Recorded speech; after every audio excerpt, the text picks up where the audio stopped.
Good morning students. Class 10th के chemistry का NCERT book का अध्याय 1 रासायनिक अभिक्रियाएं एवं समीकरण के इम्पोर्टेंट ऑब्जेक्टिव क्वेश्चन और उसके उत्तर को देखेंगे। जी हाँ दोस्तों, सभी ऑब्जेक्टिव क्वेश्चन आपको एनसीईआरटी बुक से बताए जाएंगे जो आपके एग्जामिनेशन 2024 बिहार बोर्ड मैट्रिक परीक्षा में पूछे जाएंगे। इसीलिए वीडियो को लास्ट तक देखें, सभी ऑब्जेक्टिव क्वेश्चन को आप कॉपी पर नोट करते जाइएगा, इससे आपके एग्जाम में क्वेश्चन आएंगे। अगर आपको वीडियो पसंद आएगा तो ये वीडियो को अधिक से अधिक शेयर कीजिएगा।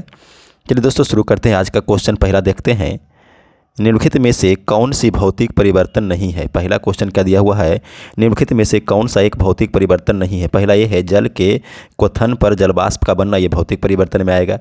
उसके बाद बी है बर्फ के गलन पर जल का बनना, ये भी भौतिक परिवर्तन में आएगा। सी है जल में लवण का विलय होना, ये भी भौतिक परिवर्तन में आएगा। तो इसका ऑप्शन देखिए डी सही हो जाएगा। द्रवित पेट्रोलियम गैस का दहन, ये रासायनिक परिवर्तन में आएगा। तो ऑप्शन देखिए डी हो जाएगा एक का सही।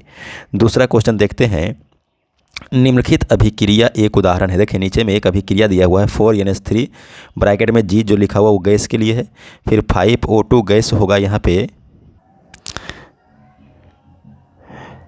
और बनता है 4NO2 gas plus 6H2O gas. ये ऑप्शन जो है एक दिया हुआ प्रतिस्थापन अभिक्रिया का है, दूसरा है संयोजन अभिक्रिया का है, तीसरा है उपचयन अपचयन रेडॉक्स अभिक्रिया का है और चौथा है उदासीनीकरण अभिक्रिया है का है। अब इसमें देखिए चार ऑप्शन दिया हुआ, ए नंबर में दिया हुआ है ए तथा 4 दोनों यानी प्रतिस्थापन अभिक्रिया और उदासीनीकरण अभिक्रिया दोनों होगा। बी दिया हुआ है 2 और 3 दोनों यानी संयोजन अभिक्रिया और उपचयन अपचयन रेडॉक्स अभिक्रिया।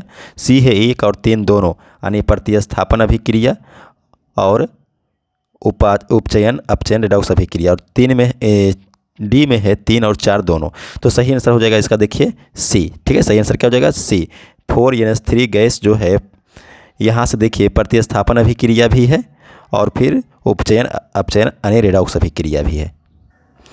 तीसरा क्वेश्चन देखिए, कहता दी हुई अभिक्रिया के लिए निम्नलिखित में से कौन सा कथन सत्य है। नीचे अभिक्रिया दिया हुआ है 3Fe प्लस 4H2O बनता है Fe3O4 और प्लस 4H2 गैस।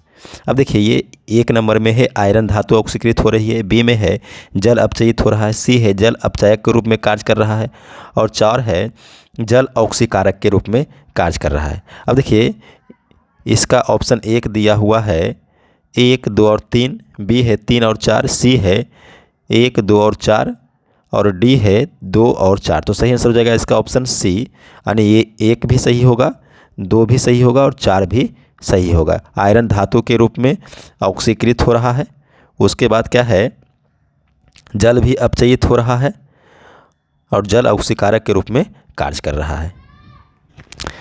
चौथा क्वेश्चन है, निम्नलिखित में से कौन से पराक्रम ऊष्माक्षेपी है। निम्नलिखित में से कौन से पराक्रम ऊष्माक्षेपी है। बिना बुझे चूने के साथ जल की अभिक्रिया, ये ऊष्माक्षेपी अभिक्रिया हो जाएगा। दूसरा है एक अम्ल का तनुकरण, ये भी हो जाएगा। तो इसका देखिए ऑप्शन ए हो जाएगा सही, 1 और 2 दोनों सही हो जाएगा। ठीक है, तो ऑप्शन ए हो जाएगा इसका सही। नेक्स्ट क्वेश्चन देखिए 5वां नंबर में कहता है 25 ml जल युक्त ए, बी तथा सी के रूप में चिन्हित 3 बीकर लिए गए हैं।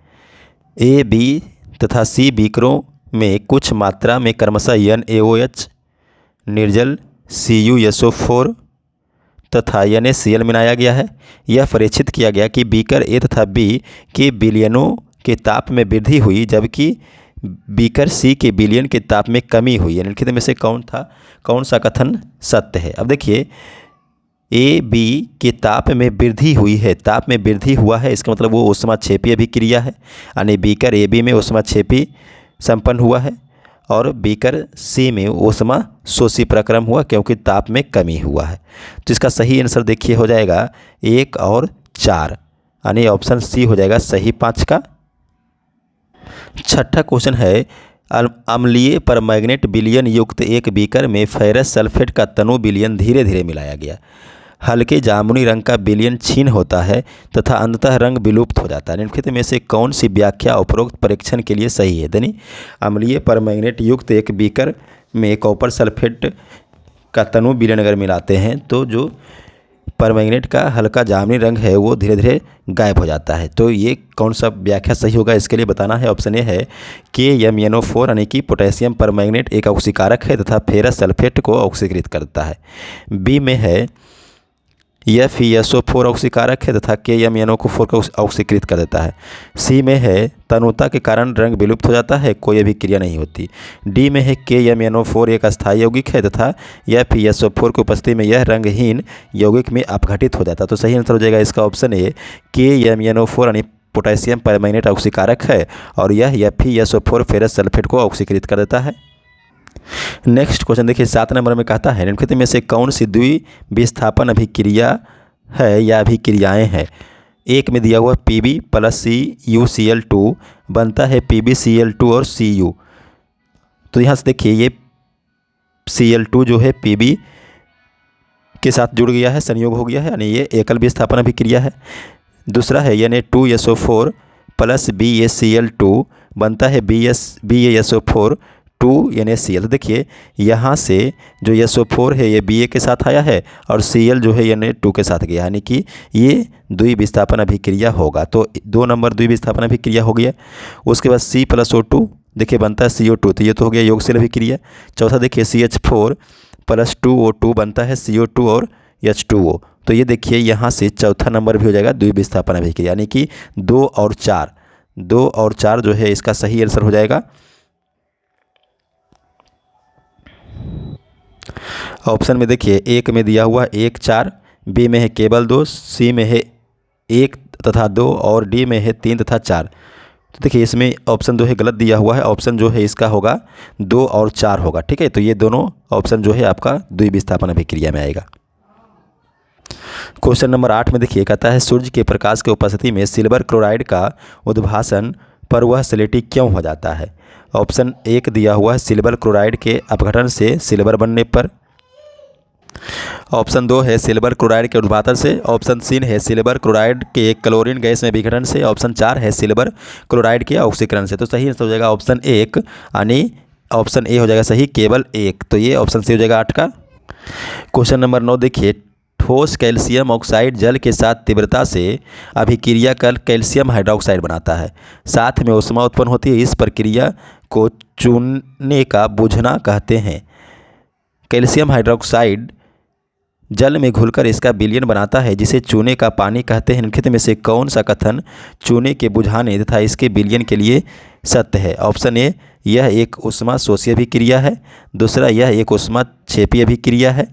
देखिए कैल्शियम हाइड्रोक्साइड के जल की तीव्रता के साथ गर्म करने पर कैल्शियम हाइड्रोक्साइड और साथ में ऊष्मा उत्पन्न होता है, यानी कि यह एक ऊष्मा क्षेपी अभिक्रिया होगा। और उसके बाद परिणामी विलयन का pH 7 से अधिक होगा, परिणामी विलयन का pH 7 से कम होगा। ऑप्शन 1 देखिए दिया हुआ है 1 और 2, ऑप्शन सी है 1 और 4, ऑप्शन बी है 2 और 3 और ऑप्शन डी है 3 और 4। तो सही आंसर इसका देखिए हो जाएगा ऑप्शन 2 और 3, यानी कि परिणामी विलयन का pH 7 से अधिक होगा। ये ऑप्शन देखिए बी होगा।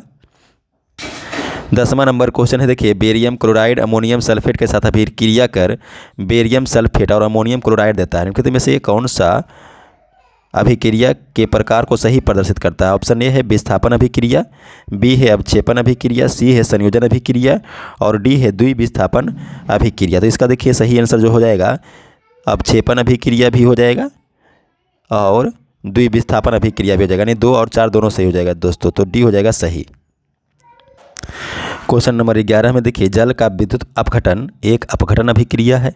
जल का विद्युत अपघटन में मुक्त हुई हाइड्रोजन एवं ऑक्सीजन गैस का मोलर अनुपात क्या होगा। ऑप्शन 1 है 1:1, बी है 2:1, सी है 4:1 और डी है 1:2। सही आंसर हो जाएगा ऑप्शन बी 2:1। 12 में है निम्नलिखित में से कौन से ऊष्मा शोषी प्रक्रम है या हैं। ऑप्शन 1 दिया हुआ सल्फ्यूरिक अम्ल का तनुकरण, बी में है शुष्क बर्फ का ऊर्ध्वपातन, 3 में है जल वाष्प का संघनन और 4 में है जल का बाष्पीकरण। तो देखिए इसमें जो है शुष्क बर्फ का उत्पादन जो है ऊर्ध्वपातन वो ऊष्मा शोषी अभिक्रिया होगा, यानी इसका सही आंसर देखिए केवल 2 यानी कि बी हो जाएगा सही। क्वेश्चन नंबर 13 देखिए जलीय पोटासियम आयोडाइड तथा जलीय लेड नाइट्रेट के मध्य द्विविस्थापन अभिक्रिया में लेड आयोडाइड का पीला अवक्षेप बनता है। इस प्रक्रिया को करते समय यदि लेड नाइट्रेट उपलब्ध ना हो तो निम्नलिखित में से किसे लेड नाइट्राइड के स्थान पर प्रयुक्त किया जा सकता है। नहीं देखिए, पोटेशियम आयोडाइड और लेड नाइट्राइड के बीच अभिक्रिया कराने पर लेड आयोडाइड का पीला अवक्षय बनता है, लेकिन अब दिया हुआ है कि अगर लेड नाइट्राइड नहीं है तो लेड नाइट्रेट के स्थान पर किसे प्रयुक्त किया जा सकता है।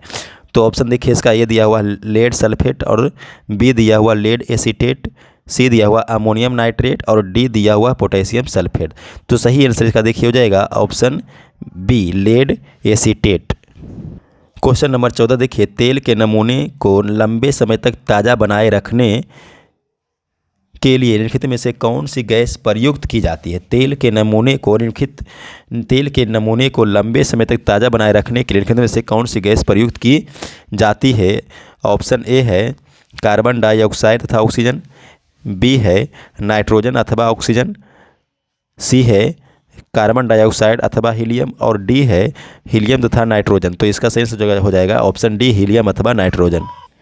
नेक्स्ट क्वेश्चन है देखिए, निम्नलिखित में से कौन से प्रक्रम में रासायनिक अभिक्रियाएं होती हैं। निम्नलिखित में से कौन से प्रक्रम में रासायनिक अभिक्रियाएं होती है। ऑप्शन ए दिया हुआ है, एक गैस सिलेंडर में निम्न दाब पर ऑक्सीजन गैस का भंडारण, बी में है वायु का द्रवीकरण, सी में है चीनी की प्याले में खुले में पेट्रोल रखना, और डी है उच्च ताप पर वायु की उपस्थिति में कॉपर के तार को गर्म करना। तो सही आंसर हो जाएगा ऑप्शन डी।